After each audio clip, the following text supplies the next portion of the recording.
This channel does not promote any violent, harmful, or illegal activities. All content provided by this channel is meant for an educational purpose only.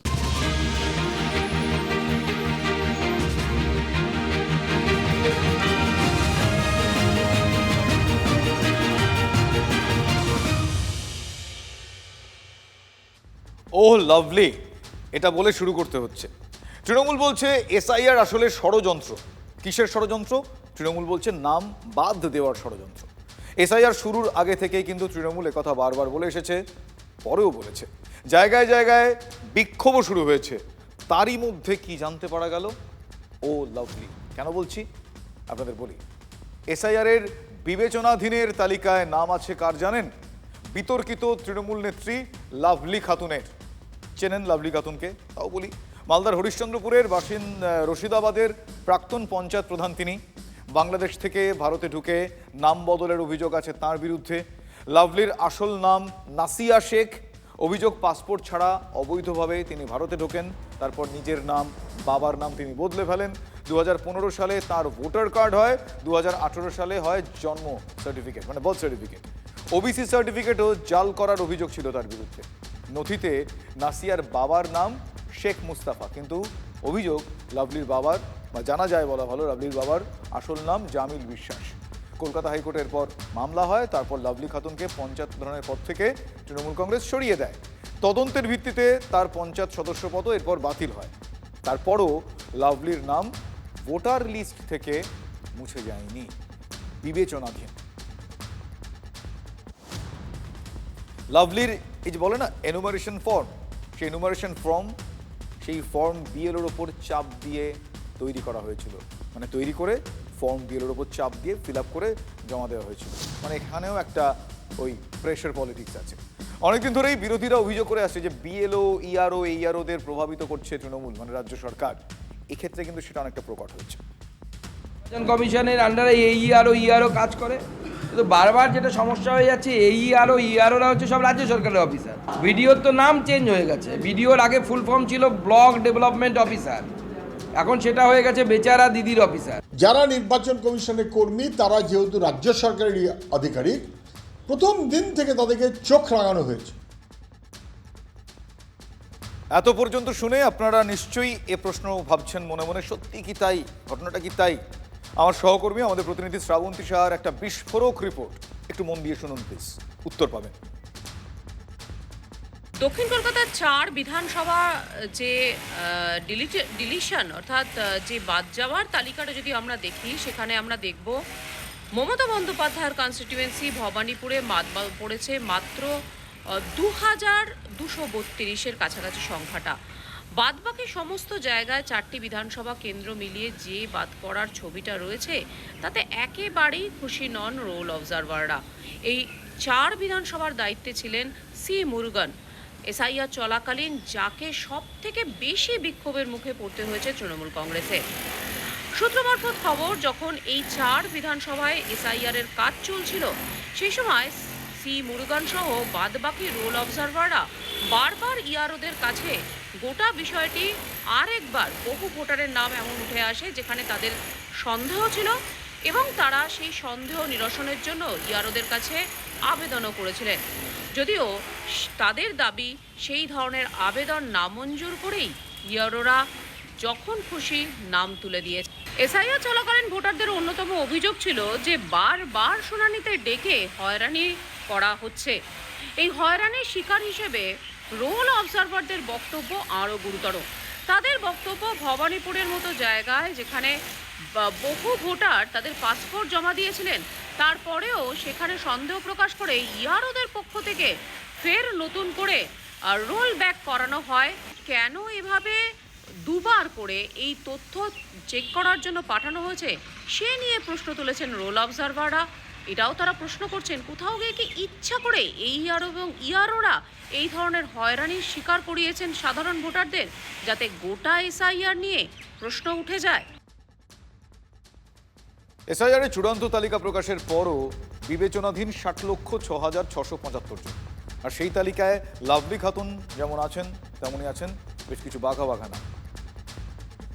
তালিকায় বিশ্বজয়ী রিচা ঘোষ, মুখ্য সচিব নন্দিতা চক্রবর্তী, মন্ত্রী শশী পাঁজা, মন্ত্রী তাজমুল হোসেন, বীরভূমের জেলা পরিষদের সভাধিপতি কাজল শেখ, চণ্ডীতলার তৃণমূল বিধায়ক স্বাতী খন্দকার, জলঙ্গির তৃণমূল বিধায়ক আব্দুর রাজ্জাক, কুমারগঞ্জের তৃণমূল বিধায়ক তোরাফ হোসেন মণ্ডল, জঙ্গিপুরের তৃণমূল বিধায়ক জাকির হোসেন সহ আর অনেকেই রয়েছে। আপনারা এই মুহূর্তে দেখতে পাচ্ছেন কারা কারা রয়েছেন। আরও একবার দেখুন, শশী পাঁজা, মন্ত্রী তাজমুল হোসেন রয়েছেন, বীরভূম জেলা পরিষদের সভাধিপতি কাজল শেখ রয়েছেন, আচ্ছা চণ্ডীতলার তৃণমূল বিধায়ক স্বাতী খন্দকার রয়েছেন, যে নামগুলো বললাম তাদের ছবি সহ দেখাচ্ছি, জলঙ্গির তৃণমূল বিধায়ক আব্দুর রাজ্জাক রয়েছেন, কুমারগঞ্জের তৃণমূল বিধায়ক তোয়াফ হোসেন মণ্ডল, এরা বিবেচনাধীন বা বিচারাধীন তারকা বলা যায়, জঙ্গিপুরের তৃণমূল বিধায়ক জাকির হোসেন।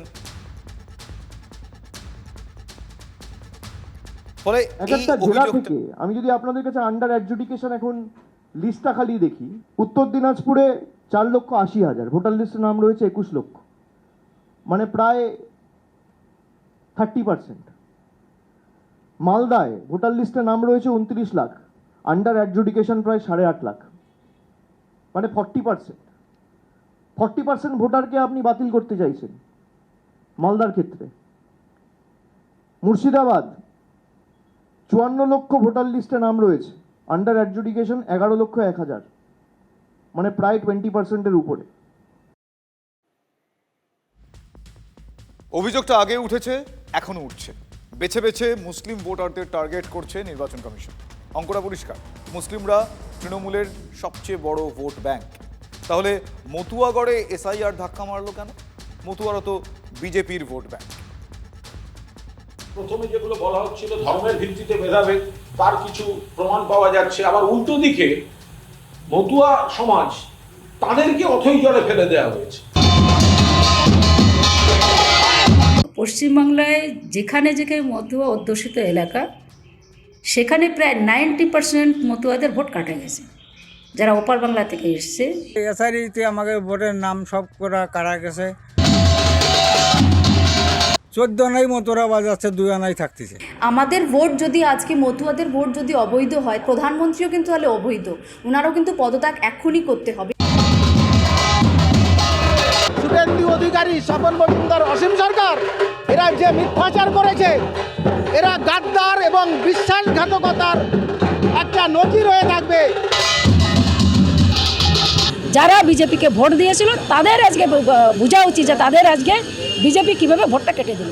মতুয়া সম্প্রদায়ের একাংশ এই বিজেপিকে বিশ্বাস করে বিজেপিকে মাথায় তুলতে গিয়ে বিপদটা কিন্তু আপনারা ডেকে এনেছে। উনি কি মতুয়াদের ঠিকানি নিছেন নাকি? উনি প্রমাণ দিয়ে দেখান কতজন মতুয়া বাদ গেছে। তাহলে মতুয়া কেন? ওপার বাংলা থেকে আসা বহু মানুষ যারা 2-4 বছর 5 বছরের মধ্যে এসেছেন, তাদের কাছে ডকুমেন্ট নাই, সেখানে তাদের বহু বাদ যাবে। আমরা সবাইকে আপিল করেছিলাম যে সি এর মাধ্যমে অ্যাপ্লাই করুন নাগরিকত্বের জন্য, সেটা প্রমাণপত্র হবে। যারা করেননি, উনি বাধা দিয়েছেন যে করবেন না, আপনি বিদেশি প্রমাণিত হয়ে যাবেন, সে দায় ওনাকে নিতে হবে। সমস্যা আছে, তবে আপনাদের আমি বলতে পারি ভারত সরকার যেভাবে উত্তর 24 পরগনা নদিয়াতে যে 90,000 সিএ অ্যাপ্লিকেশনকে দ্রুত নিষ্পত্তির উদ্যোগ নিয়েছেন, তাতে তারা খুব অল্প দিনের মধ্যেই নাগরিকত্ব পেয়ে যাবেন, আর যেদিন নাগরিকত্ব পাবেন সেদিন ভোটার হয়ে যাবেন। দেখুন, একটা বিষয় পরিষ্কার, মুখ্যমন্ত্রী বা বিরোধী দলনেতা কেউই কিন্তু হিসেব মেলাতে পারেননি। একজন বলেছিলেন 1,20,00,000 নাম বাদ, অন্যজন বলেছিলেন 1,25,00,000। এখনো পর্যন্ত পুরনো ভোটার তালিকা থেকে বাদ পড়েছে 63,63,66,952 জনের নাম। অন্যদিকে বিবেচনাধীন আরও 60,06,675। আর এই দুটো মিলিয়ে 1,23,73,627। অর্থাৎ বিবেচনাধীন সবার নাম বাদ দিতে হবে যদি ওই সংখ্যাটা মেলাতে হয়। সেটা মমতা শুভেন্দুর বলা সংখ্যার কাছাকাছি তাহলেই হবে, কিন্তু সেটার সম্ভাবনা কম। অভিষেক ভাঙা রেকর্ড বাজিয়ে যাচ্ছেন বারবার। 6,675 আন্ডার অ্যাডজুডিকেশন, তার মানে 64 আর 60 কত হলো? 1,24,00,000।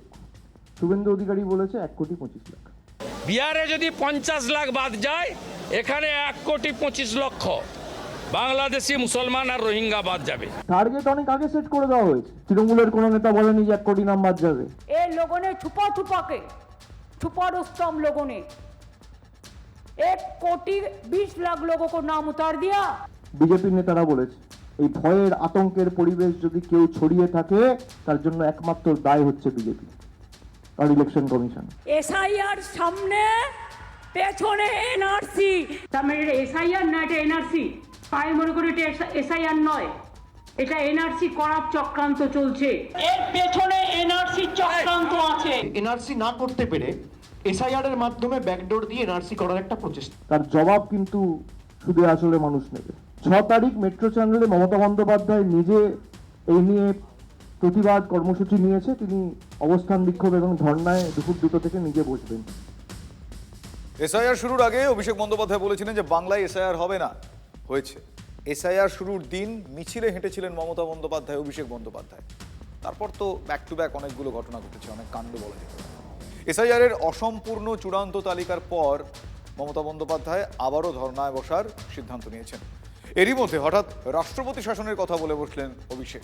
কার্যত কাঠগড়ায় তুলে দিলেন বিচার ব্যবস্থাকে। সুপ্রিম কোর্ট নথি পরীক্ষায় বিচারক নিয়োগের পর তৃণমূল কি বলেছিল? তৃণমূল বলেছিল যে তাঁদের জয় হলো। এখন তাহলে উল্টো কথা কেন? 20 থেকে 30টা করে কেস যদি করা হয় তাহলে 500 জুডিশিয়াল অফিসার খুব বেশি হলে দিনে 10 থেকে 15,000 কেস করবে। আমি 20,000 ধরে নিলাম, তাহলে 60 লক্ষ কেস ক্লিয়ার করতে কতদিন লাগবে? নেই করে 4 মাস, মার্চ, এপ্রিল, মে, জুন। তাহলে ইলেকশন হবে কি করে? বিজেপি চায় না ইলেকশন হোক। ফাইনাল ভোটার লিস্ট বেরিয়ে গেছে, এখন নির্বাচনী নির্ঘণ্ট প্রকাশ করা উচিত। যদি পিছনের দিকে দেখেন 2021-এ 26শে ফেব্রুয়ারি পশ্চিমবঙ্গে নির্বাচনের দিন ঘোষণা হয়েছিল। প্রথম ফেজে ভোট হয়েছিল 27 মার্চ, 7ই মে সরকার হয়েছিল। 6ই মে 2026-এর মধ্যে নতুন সরকার করতে হবে, নইলে রাষ্ট্রপতি শাসন অটোমেটিক কোর্সে লেগে যাবে। বিজেপির একটা অংশ বিচার ব্যবস্থাকে ব্যবহার করে নির্বাচন পেছাতে চায়। তার কারণ এরা জানে যদি নির্বাচনে যাই ভোকাট্টা হয়ে যাব।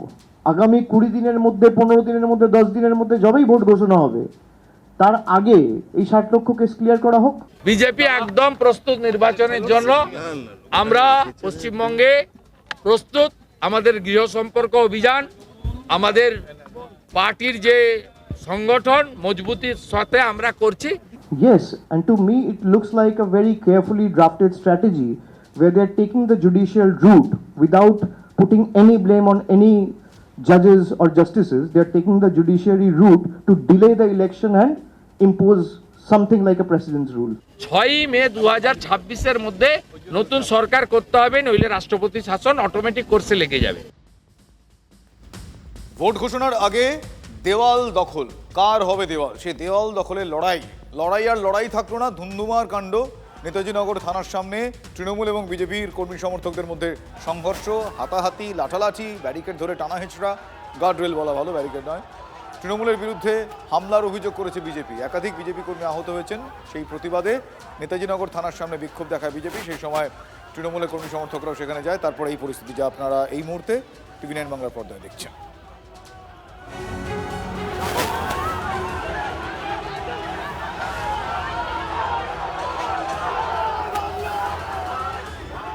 নম্বর ওয়ার্ডে নেতাজি নগর থানার ঠিক পেছনেই একটা জায়গা, সেখানে সকালে একটা দেওয়াল লিখনকে কেন্দ্র করে উত্তেজনার পরিস্থিতি তৈরি হয়।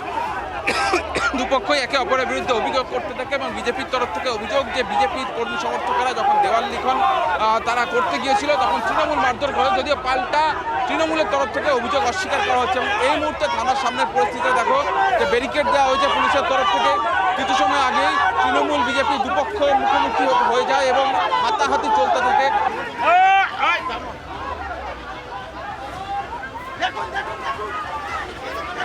পরিস্থিতি দেখতে পাবে যে এক রাস্তার মাঝখানে ব্যারিকেড দেওয়া, একে অপরকে লক্ষ্য করে কিন্তু ইট ছুটছে, কার্যত একটা ইট বৃষ্টি হচ্ছে এবং মাঝখানে পুলিশ বলা চলে। পুলিশের উপস্থিতিতে, পুলিশের সামনেই গোটা এই পরিস্থিতি তৈরি হচ্ছে। দেখতে পাবে যে একের পর এক ইট, লাঠি, এই মুহূর্তে পুলিশ কিন্তু লাঠি নিয়ে বেরিয়ে এসছে। কার্যত একটা লাঠিচার্জের পরিস্থিতি তৈরি হয়েছে। কে ছড়েছে ওইখান থেকে অপসংস্কৃতি, ওদের অপসংস্কৃতি, বিজেপি থানার সামনে ইট পাটকেল ছোড়া হচ্ছে এবং দেখতে পাওয়া যায় পুলিশ কিন্তু এই মুহূর্তে কার্যত বিজেপি কর্মী সমর্থকদেরকে থানার সামনে থেকে ঠেলে সরিয়ে দিচ্ছে, হাতে লাঠি চার্জের মতো পরিস্থিতি হয়েছে। এই মুহূর্তে এই ইটটা ছুড়ে এখানে মারা হলো থানার ঠিক সামনে। এখানে আদলা ইট দিয়ে মেরেছে, এত বড় একটা ইট দিয়ে। কে মারলো? ওই যে ওখান থেকে মেরেছে ওরা, তৃণমূল থেকে ছুটছে ইটগুলো। বাইরের ছেলেরা এসছে, সব বাইরে দিয়ে পুলিশকে ইট ছুড়ে মেরেছে। আমাদের শান্তিপূর্ণ আমাদের ছিল অবস্থান ছিল, আমাদের কর্মীদের উপর কত বড় হামলা করে। আমরা এখানে শান্তিপূর্ণ আন্দোলন করেছিলাম, ওরা পাল্টা দিচ্ছে। পুলিশ কার্যত এখানে নীরব দর্শক, দুপক্ষকে সামলাতে কার্যত ব্যর্থ পুলিশ। ফলে নেতাজি নগর থানার সামনে যে পরিস্থিতি, এই মুহূর্তে কিন্তু রণক্ষেত্র বলা চলে। সকালবেলা আমাদের মার্কিং করা পাঁচিলকে ওনারা হোয়াইট ওয়াশ করে, যথারীতি আমাদের ছেলেরা গিয়ে সেটা বারণ করতে যায়। বারণ করতে গেলে আমাদের ছেলেদের আক্রমণ করা হয়, আমাদের 3টি ছেলে আক্রান্ত হয়।